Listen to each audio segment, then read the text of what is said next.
যুবকদের আগে যুবকদের ফ্যামিলির যিনারা মানে প্যারেন্টস, পিতামাতাকে আমি লক্ষ্য করে বলতে চাই যে আমি আমার সন্তানকে আসলে কিভাবে দেখতে চাই। যেমন আমাদের কাছে অনেকে বলেন, হুজুর আমার সন্তান আমার কথা শোনে না।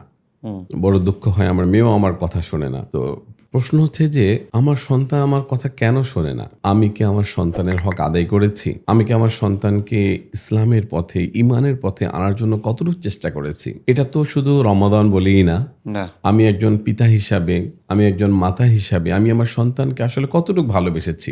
যদি দুনিয়াতে আজকে আমার সন্তান আগুনে ঝাঁপ দেয়, তো আমি তাকে অবশ্যই সেখান থেকে বারণ করব। তাহলে আমি জেনে বুঝে আমার সন্তান নামাজ পড়ছে না, আমি একবারও তাকে বলছি না। আমার সন্তান কোরআন তেলাওয়াত করছে না, আমি একবারও তাকে বলছি না। এটা বড়ই কষ্টের ব্যাপার হবে। আমি মুসলমান হয়ে আমি গর্ব করি আমার ছেলে ইংরেজিতে কথা বলতে জানে, প্রাউড ফিল করি।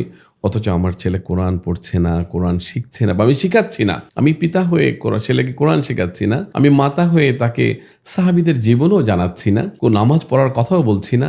যে সন্তান ছোটকাল থেকে সে কোরআনের প্রতিও তার কোনো ভালোবাসা নেই, আবেগ নেই, নামাজের প্রতিও তার কোনো আগ্রহ নেই, এই সন্তান তো বড় হয়ে তার পিতামাতার কথা শুনবে না। একটা ঘটনা না বললেই নয়।